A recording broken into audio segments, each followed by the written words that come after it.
아저씨 준비해야 해. 동철이 배낭을 들려고 손을 뻗었습니다. 그 순간이었어요. 구름이가 번개처럼 일어나서 동철의 손목을 살짝 물었습니다. 이번엔 배낭 끈을 입으로 물고 당기기 시작했습니다. 힘이 장난이 아니었어요. 마치 목숨을 걸고 있는 것 같았어요. 구름아, 나! 이러면 안 돼! 하지만 구름이는 듣지 않았어요. 오히려 더욱 격렬하게 저항했습니다. 구름이가 이러는 이유가 무엇인지 지금부터 사연 시작하겠습니다. 부산 감천문화마을의 비탈길 끝에 자리한 작은 떡집 앞에서 동철이 긴 한숨을 내쉬었습니다. 75세 할아버지의 굽은 어깨 위로 아침 햇살이 비스듬히 떨어졌어요.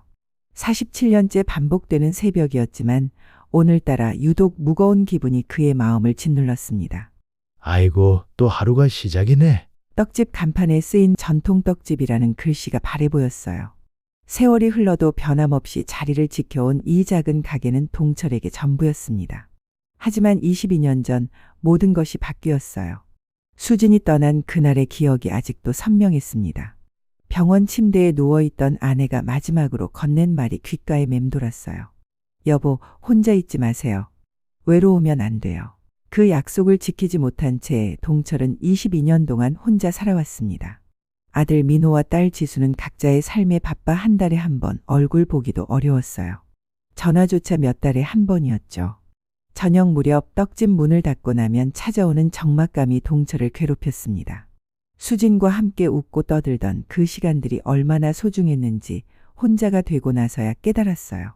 수진아, 참 외롭다. 그렇게 외로운 나날들이 이어졌습니다. 4년 전 그 태풍의 밤까지는 말이에요.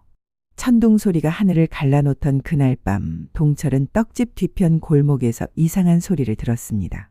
비바람이 몰아치는 가운데서도 들려오는 작은 울음소리였어요. 어?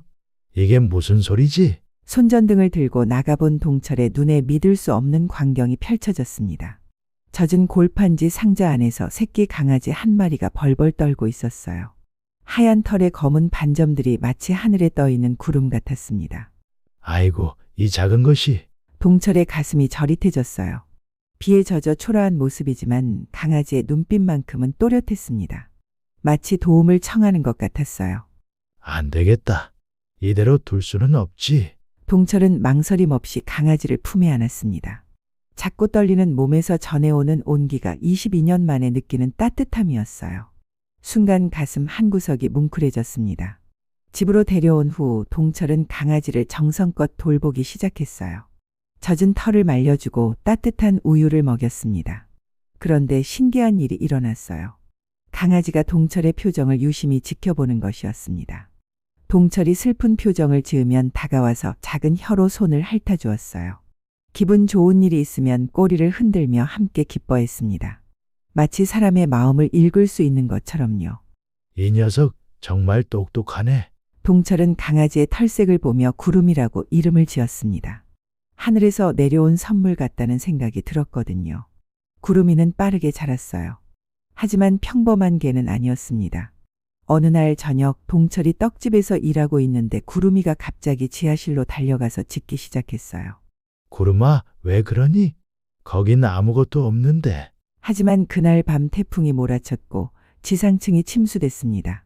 만약 구름이가 지하실로 유도하지 않았다면 큰일 날 뻔했어요. 또 다른 날에는 주방에서 일하던 동철 앞을 막아서며 계속 짖었습니다. 구름아, 지금 바쁘단 말이야. 하지만 나중에 확인해 보니 가스가 새고 있었어요. 구름이가 미리 알아차린 것이었습니다. 이런 일들이 몇 번 반복되자 동네 사람들이 수군거리기 시작했어요. 박할아버지, 구름이가 참 신기한 개네요. 뭔가 특별한 능력이 있는 것 같아요. 맞아요. 저렇게 영리한 개는 처음 봐요. 신령스럽기까지 하네요. 하지만 동철은 그저 웃으며 고개를 저었습니다. 아니에요. 그냥 똑똑한 개일 뿐이에요. 동철에게 구름이는 늦둥이 손자 같은 존재였어요. 더 이상 혼자가 아니라는 느낌이 들었습니다. 수진이 떠난 후 처음으로 마음의 온기가 찾아왔어요. 저녁이면 구름이와 함께 감천문화마을을 산책했습니다. 알록달록한 집들이 계단식으로 늘어선 마을 풍경이 예전보다 아름답게 느껴졌어요. 구름아, 내가 와서 세상이 다르게 보인다. 구름이는 동철의 발걸음에 맞춰 천천히 걸었습니다. 때로는 앞서 걸으며 길을 안내하기도 했어요. 마치 동철을 보호하고 있다는 듯이요. 그런데 한 가지 이상한 점이 있었습니다. 구름이가 온 날이 하필 수진의 기일이었다는 거예요. 혹시 수진이가 보내준 건가? 그런 생각이 스치기도 했지만 동철은 고개를 저었습니다. 그저 우연이라고 생각하려 했어요. 하지만 구름이의 특별함은 시간이 갈수록 더욱 뚜렷해졌습니다. 동철의 감정 변화를 누구보다 빨리 알아차렸고 위험한 상황이 올 때면 미리 경고했어요. 동네 사람들의 시선도 달라졌습니다. 구름이 정말 특별한 것 같아요. 박할아버지를 지켜주는 수호천사 같아요. 동철은 그런 말들을 들을 때마다 가슴이 따뜻해졌습니다. 정말로 구름이가 자신에게 온 것이 우연이 아닐지도 모른다는 생각이 들었어요. 4년이 흐른 지금 구름이는 동철에게 없어서는 안 될 존재가 되었습니다. 아침에 눈을 뜨면 꼬리를 흔들며 반겨주는 구름이가 있었고 밤이면 따뜻하게 곁을 지켜주었어요. 하지만 동철은 아직 모르고 있었습니다. 구름이의 진짜 능력이 무엇인지 그리고 앞으로 어떤 놀라운 일이 기다리고 있는지를요. 가을 단풍이 한창인 어느 오후 떡집 문이 세차게 열렸습니다. 철수가 숨을 헐떡이며 뛰어들어왔어요. 75세라는 나이가 믿기지 않을 만큼 빠른 걸음이었습니다. 동철아, 큰일 났어. 동철이 반죽하던 손을 멈추고 고개를 들었어요. 50년 친구인 철수의 얼굴이 상기되어 있었습니다. 평소 침착한 성격과는 전혀 다른 모습이었어요. 무슨 일이야? 왜 그렇게 놀란 얼굴이야? 철수는 가방에서 화려한 팸플릿을 꺼내 테이블에 펼쳤습니다. 지리산의 아름다운 단풍 사진들이 떡집 안을 붉고 노랗게 물들였어요. 지리산이야. 지리산 등반. 동철의 눈이 커졌습니다. 팸플릿 속 풍경이 너무나 아름다웠거든요. 빨갛게 물든 단풍잎들이 산을 뒤덮은 모습이 마치 그림 같았습니다. 철수의 목소리에 흥분이 가득했어요. 부산 노인회에서 지리산 단체 등반을 간다는 거야. 우리 나이에 언제 또 이런 기회가 있겠어. 꼭 같이 가자. 순간 동철의 가슴이 두근거렸습니다. 75년을 살면서 제대로 된 산행을 해본 적이 없었거든요. 젊은 시절엔 떡집 일에 바빴고 수진이 아팠을 때는 병원에만 다녔어요. 그리고 수진이 떠난 후에는 혼자 떠날 용기가 없었습니다. 하지만 지금은 달랐어요. 지리산 정말 가볼 수 있을까? 동철의 목소리가 떨렸습니다. 오랫동안 꿈꿔왔던 일이었거든요. 수진이 살아있을 때 언젠가 함께 가보자고 약속했던 곳이기도 했어요. 그때 구석에서 쉬고 있던 구름이가 고개를 들었습니다. 평소와 다른 분위기를 감지한 듯 귀를 쫑긋 세웠어요. 철수가 동철의 어깨를 두드렸습니다. 동철아, 우리 나이가 75야. 언제까지 이 좁은 가게에만 갇혀 살 거야. 그 말이 동철의 가슴을 콕 찔렀어요. 정말 그랬습니다. 47년 동안 떡집에서만 살았으니까요. 하지만 가게는 어떻게 하지? 손님들이 와서 하루만 문 닫으면 되잖아. 동네 사람들도 다 이해할 거야. 철수의 말에 동철의 마음이 흔들렸습니다. 그런데 이상한 일이 벌어졌어요. 구름이가 갑자기 일어나서 동철에게 다가왔습니다. 평소와 다른 긴장된 표정이었어요. 구름이는 동철의 다리에 머리를 비비며 낑낑거렸습니다. 마치 무언가 걱정된다는 듯이요. 구름아, 왜 그러니? 하지만 구름이는 계속 불안한 기색을 보였어요. 꼬리도 흔들지 않고 동철만 바라보고 있었습니다. 철수가 구름이를 보며 웃었어요. 구름이도 아저씨가 여행 가는 거 좋아하는 것 같네. 하지만 동철은 뭔가 이상함을 느꼈습니다. 구름이의 표정이 평소와 너무 달랐거든요. 그날 저녁 아들 민호가 떡집에 찾아왔어요. 한 달 만에 보는 아들의 얼굴이었습니다. 아버지, 안녕하세요. 민호는 정중하게 인사했지만 어색한 분위기였어요. 요즘 들어 대화가 점점 줄어들고 있었거든요. 동철이 조심스럽게 입을 열었습니다. 민호야, 아버지가 지리산에 가려고 하는데. 민호의 눈이 커졌어요. 네? 아버지가 등산을요? 어? 철수 아저씨랑 같이 가려고 해. 잠시 침묵이 흘렀습니다. 민호의 표정이 복잡해 보였어요. 그런데 예상과 달리 민호의 반응은 긍정적이었습니다. 아버지, 정말 좋은 생각이세요. 동철이 깜짝 놀랐어요. 정말? 네. 그동안 아버지는 저희만 생각하시고 본인을 위한 시간은 전혀 안 가지셨잖아요. 민호의 목소리에 진심이 담겨 있었어요. 새 등산화랑 배낭도 제가 사드릴게요. 등산복도요. 동철의 가슴이 뭉클해졌습니다. 언제부터인가 아들과 이렇게 긴 대화를 나눈 적이 없었거든요. 하지만 구름이는 여전히 불안해 보였어요. 민호가 등산 이야기를 할 때마다 낑낑거렸습니다. 구름이는 왜 저래요? 민호가 신기해하며 물었어요. 글쎄, 아까부터 계속 그러네. 동철이 구름이의 머리를 쓰다듬었지만 별로 효과가 없었어요. 그날 밤 동철은 잠들기 전에 수진의 사진을 바라봤습니다. 수진아, 내가 지리산에 간단히 믿어줘. 우리가 함께 가보자고 했던 그 지리산 말이야. 사진 속 수진은 환하게 웃고 있었어요. 마치 가라고 등을 떠밀어 주는 것 같았습니다.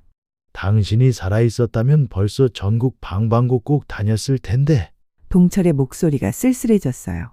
그런데 구름이가 침대 밑에서 나와 동철 곁으로 다가왔습니다. 평소처럼 따뜻하게 몸을 기대는 대신 초조하게 서성거렸어요. 구름아, 왜 그러니? 아저씨가 하루만 다녀올 건데. 하지만 구름이는 잠들지 않고 계속 동철을 지켜봤습니다. 그 눈빛에 깊은 걱정이 서려 있었어요. 다음 날부터 구름이의 이상한 행동이 시작되었습니다. 평소 잘 먹던 사료를 거부했어요. 좋아하던 산책도 싫어했습니다. 오직 동철 곁에만 붙어 있으려 했어요. 구름아, 밥 먹어야지. 동철이 사료를 건네줘도 고개를 돌렸습니다. 이웃들도 구름이의 변화를 눈치챘어요. 박할아버지, 구름이가 요즘 이상해 보여요. 최순희 아줌마가 걱정스럽게 말했어요. 맞아요. 밥도 안 먹고 계속 우울해 보이네요. 동네 반장인 이 씨도 고개를 끄덕였습니다. 하지만 동철은 별로 신경 쓰지 않았어요. 개들이 가끔 그런 때가 있다고 생각했거든요. 등산 준비는 착착 진행되었습니다. 민호가 약속대로 새 등산화와 배낭, 등산복을 사왔어요. 아버지, 어떠세요? 사이즈 맞나요? 새 등산화를 신어본 동철의 얼굴에 미소가 번졌습니다. 아이고, 이런 좋은 신발을 언제 신어보나 했는데. 하지만 그 순간 구름이가 갑자기 일어나서 등산화를 빤히 바라봤어요. 그 눈빛이 어두워 보였습니다. 마치 무언가 끔찍한 일이 일어날 것을 알고 있다는 듯이요. 등반 출발 전날 밤 동철은 잠들지 못했습니다. 75년 인생에서 처음 떠나는 산행이라는 생각에 가슴이 두근거렸어요. 새로 산 등산복과 배낭이 방 한구석에 가지런히 놓여 있었습니다. 하지만 이상한 일이 벌어지고 있었어요. 구름이가 밤새 잠들지 않고 집안을 돌아다니고 있었거든요. 발소리가 계속 들렸습니다. 거실에서 현관으로, 현관에서 동철의 방으로. 쉴 새 없이 움직이는 소리가 이어졌어요. 구름아, 왜 그러니? 빨리 자야지. 동철이 일어나서 거실로 나가봤습니다. 구름이가 대문 앞에 서서 밖을 바라보고 있었어요. 귀는 바짝 세우고 온몸에 긴장이 가득했습니다. 구름이의 눈빛이 달랐어요. 평소에 따뜻하고 온순한 모습은 온데없고 초조함과 불안함이 가득했습니다. 마치 무언가 끔찍한 일이 일어날 것을 알고 있다는 듯이요. 무슨 일이야? 밖에 뭐가 있어? 동철이 대문을 열어봤지만 아무것도 없었어요. 고요한 새벽에 정막만이 흘렀습니다. 하지만 구름이는 더욱 불안해했어요. 낑낑거리며 동철의 다리에 몸을 비볐니다. 평소와는 완전히 다른 행동이었어요. 아이고, 이 녀석이 왜 이러지? 동철은 구름이를 달래려 했지만 소용없었습니다. 구름이는 계속 대문 앞을 서성이며 바깥을 경계했어요. 새벽 4시가 되어서야 동철은 겨우 잠이 들었습니다. 하지만 1시간도 못 자고 깨어났어요. 알람이 울리기 전인 새벽 5시였습니다. 몸이 저절로 일어난 것이었어요. 오늘이 등반 당일이라는 생각에 설렘과 긴장이 뒤섞였습니다. 드디어 오늘이구나. 동철이 일어나자마자 이상한 광경을 목격했어요. 구름이가 등산 배낭 앞에 딱 버티고 앉아 있었거든요. 눈빛이 어느 때보다 진지했습니다. 마치 파수꾼처럼 배낭을 지키고 서 있는 모습이었어요. 구름아, 거기서 뭐하니? 동철이 다가가자 구름이가 몸을 더욱 낮췄습니다. 절대 비켜주지 않겠다는 듯한 자세였어요. 순간 동철의 마음에 불안감이 스쳤습니다.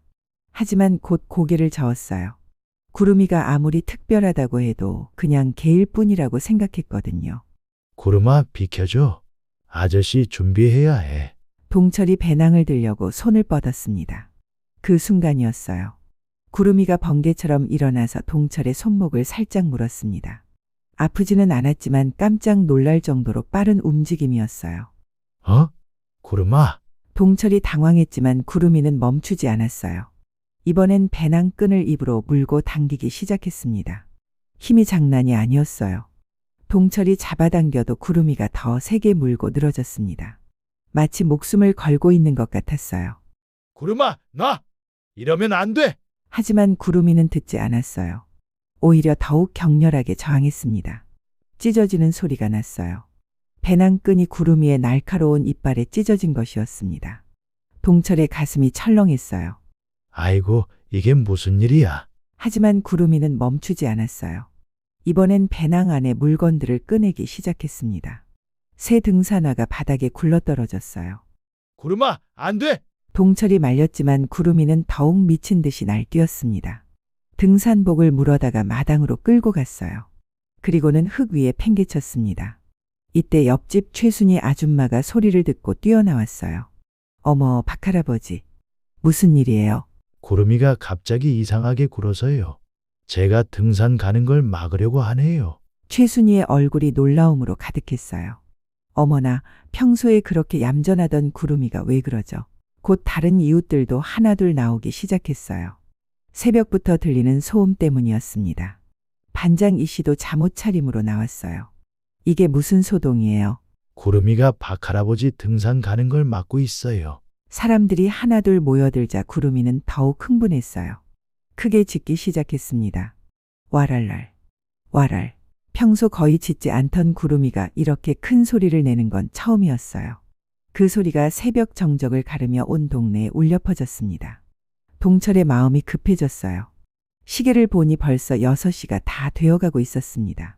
부산역에서 7시에 만나기로 했는데 이 상황이 계속되면 정말 늦을 것 같았어요. 구름아, 제발 그만해. 아저씨 진짜 늦게 했어. 하지만 구름이는 더욱 완강했어요. 동철이 어디로든 움직이려고 하면 앞을 막아섰습니다. 마치 동철의 모든 행동을 미리 알고 있는 것 같았어요. 동철이 현관문으로 가려 하면 현관문을 막고 뒷문으로 가려 하면 뒷문을 막았습니다. 정말 놀라운 예측 능력이었어요. 이상해, 정말 이상해. 이웃들도 구름이의 행동을 보며 수군거렸어요. 뭔가 이유가 있을 거예요. 구름이가 평소에 이런 개가 아니잖아요. 맞아요. 저렇게 필사적으로 막는 걸 보니 뭔가 있는 것 같아요. 하지만 동철은 포기할 수 없었어요. 75년 인생에서 처음 떠나는 여행이었거든요. 수진과 함께 가보고 싶었던 지리산이었고 철수와의 약속도 있었습니다. 구름아, 미안해. 아저씨 꼭 가야 해.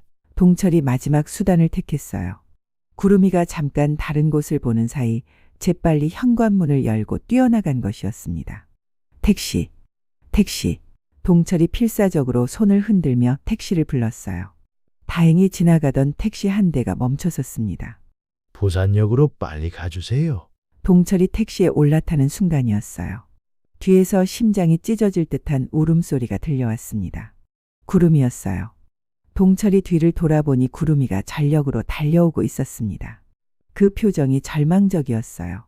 마치 세상이 끝나는 것처럼 슬픈 얼굴이었습니다. 택시 기사가 백미러를 보며 놀라서 말했어요. 어머, 저 개 좀 보세요. 택시를 쫓아오네요. 동철의 가슴이 저려왔어요. 하지만 이미 늦었습니다. 택시는 이미 출발했고 뒤에서 구름이의 울음소리만 점점 멀어져 갔어요. 택시가 출발하자마자 뒤에서 들려오는 울음소리가 동철의 가슴을 찢었습니다. 와랄랄, 와랄랄. 구름이의 목소리였어요. 평생 들어본 것 중 가장 절망적인 소리였습니다. 동철이 뒤를 돌아보니 믿을 수 없는 광경이 펼쳐졌어요. 구름이가 전력 질주로 택시를 쫓아오고 있었거든요.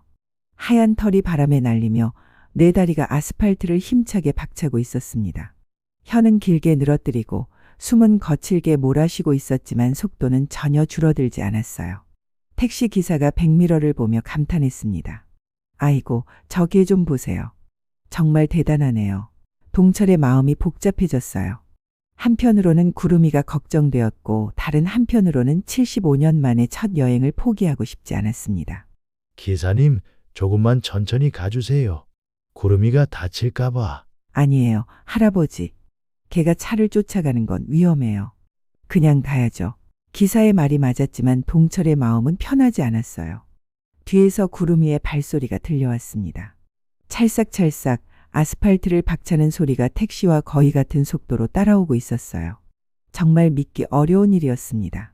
부산의 가파른 비탈길을 개가 어떻게 이렇게 빠르게 달릴 수 있을까요? 1km를 넘어서도 구름이는 포기하지 않았어요. 오히려 더욱 필사적으로 뛰었습니다. 그 모습을 본 사람들이 하나둘 멈춰서서 바라보기 시작했어요. 어머, 저 개 좀 봐. 택시를 쫓아가네. 정말 신기하다. 길거리 사람들의 시선이 구름이에게 집중되었습니다. 하지만 구름이는 주변을 전혀 신경 쓰지 않았어요. 오직 앞서가는 택시만 바라보며 달렸습니다. 그 눈빛에는 간절함이 가득했어요. 동철을 잃으면 안 된다는 절망적인 의지가 넘쳐났습니다. 2km가 넘는 거리를 달려온 구름이의 몸이 한계에 다다르고 있었어요. 혀는 더욱 길게 늘어뜨리고 거친 숨소리가 점점 커졌습니다. 하지만 멈추지 않았어요.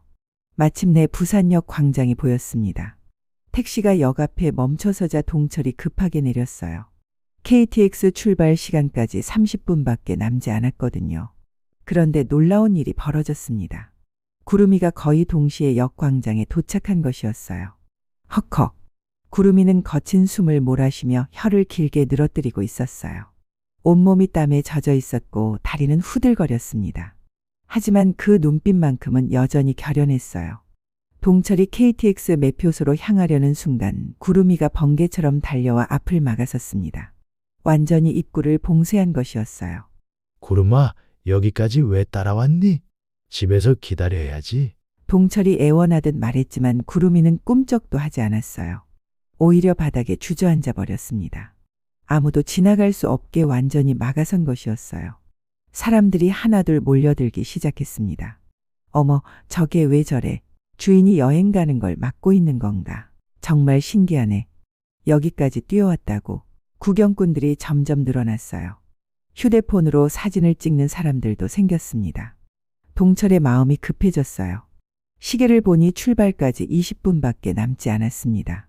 이 상황이 계속되면 정말 기차를 놓칠 것 같았어요.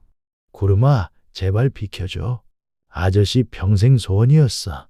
동철의 목소리가 떨렸습니다. 간절함과 안타까움이 뒤섞인 목소리였어요. 하지만 구름이는 더욱 완강했어요. 몸을 웅크리고 바닥에 완전히 달라붙어서 절대 일어날 기색이 없었습니다. 그 표정이 처절했어요. 마치 절대 가면 안 돼요. 라고 외치는 것 같았습니다. 이때 역무원들이 나타났어요. 어르신, 무슨 일이세요? 다른 승객들이 불편해하고 있어요. 죄송합니다. 저희 개가 갑자기 이상하게 굴어서.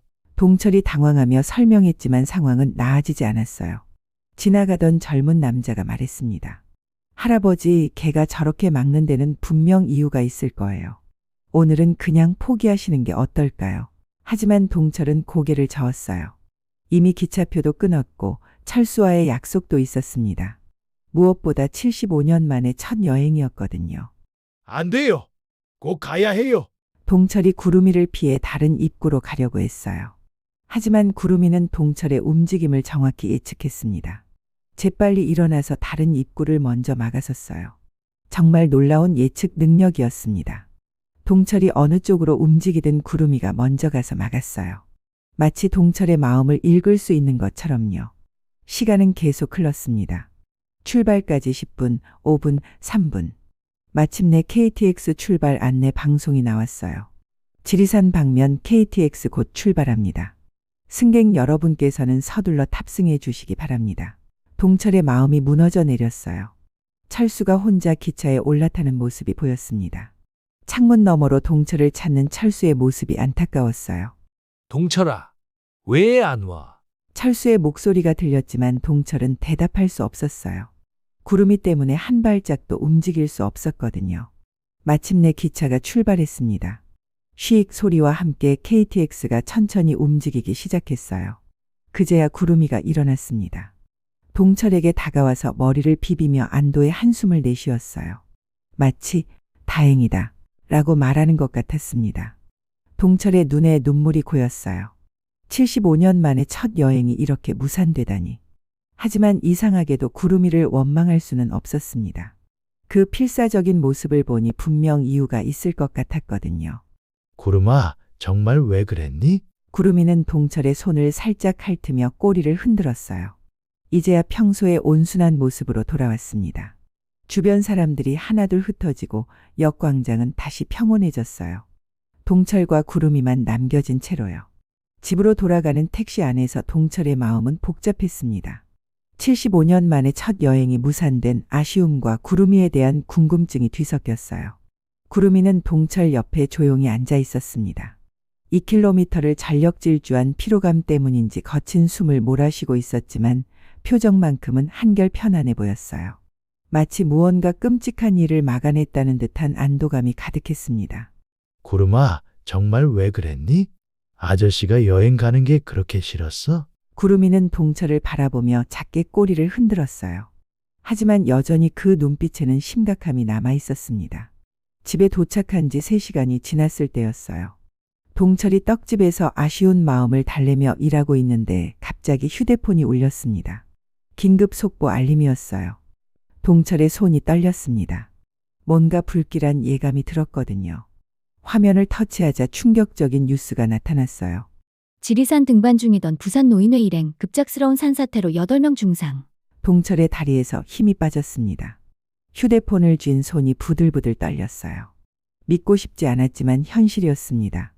이게 무슨... 화면 속에서는 헬기들이 바쁘게 부상자들을 이송하는 모습이 나오고 있었어요. 지리산 중턱에서 갑작스럽게 발생한 산사태 때문에 등반객들이 큰 부상을 당했다는 내용이었습니다. 동철의 온몸이 오싹해졌어요. 만약 구름이가 막지 않았다면 지금쯤 자신도 저 현장에 있었을 거라는 생각이 들었거든요. 구름이가 알고 있었구나. 동철의 목소리가 떨렸습니다. 구름이는 동철 곁으로 조용히 다가와서 머리를 기댔어요. 따뜻한 온기가 전해지면서 동철의 마음이 조금씩 진정되었습니다. 급하게 철수에게 전화를 걸었어요. 벨이 몇 번 울린 후에야 약한 목소리가 들려왔습니다. 동철아, 철수야, 괜찮아?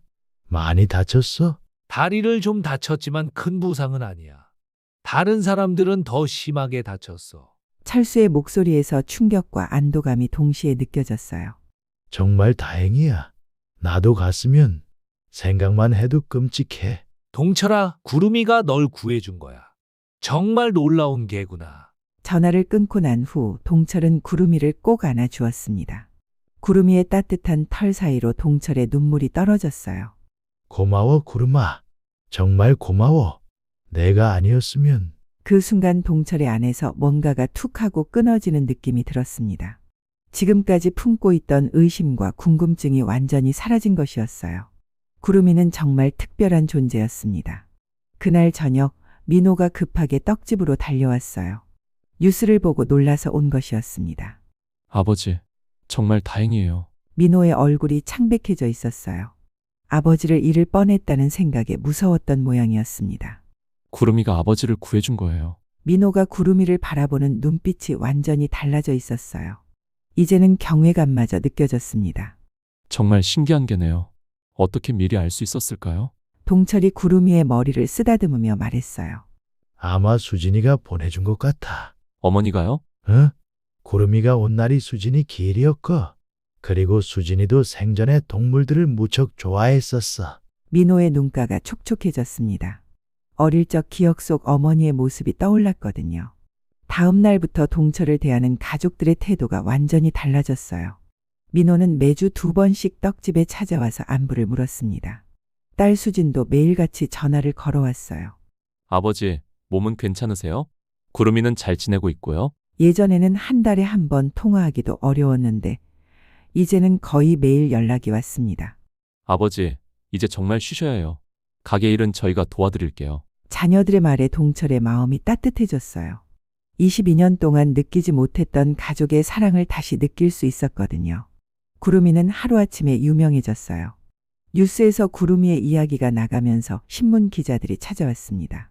동물 행동학자들도 구름이를 연구하려고 왔어요. 정말 신기한 개네요.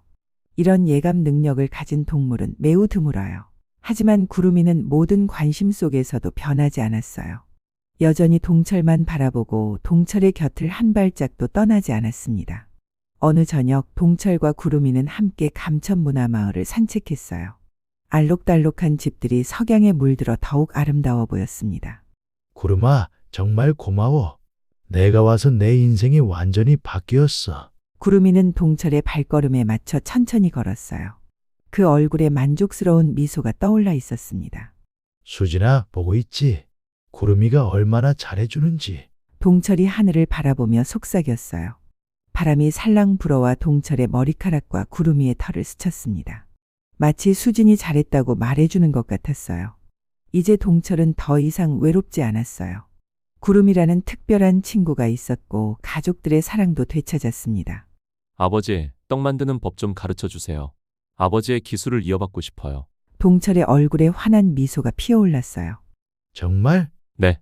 이런 소중한 기술이 사라지게 둘 수는 없잖아요. 구름이도 두 사람의 모습을 지켜보며 꼬리를 흔들었습니다. 이제 더 이상 걱정할 일이 없었어요. 동철은 행복했고 가족들이 다시 모였으니까요. 그렇게 동철의 떡집에는 새로운 봄이 찾아왔습니다. 구름이와 함께한 기적 같은 이야기는 이제 막 시작된 것이었어요. 동철은 매일 밤 잠들기 전에 수진의 사진을 바라보며 말했습니다. 수진아, 정말 고마워. 구름이를 보내줘서. 그리고 구름이를 바라보며 속삭였어요. 구름아, 우리 앞으로도 이렇게 행복하게 살자. 구름이는 동철의 곁에서 편안하게 잠들었습니다. 내일도 모레도 앞으로도 계속 동철을 지켜줄 것이라는 듯이요.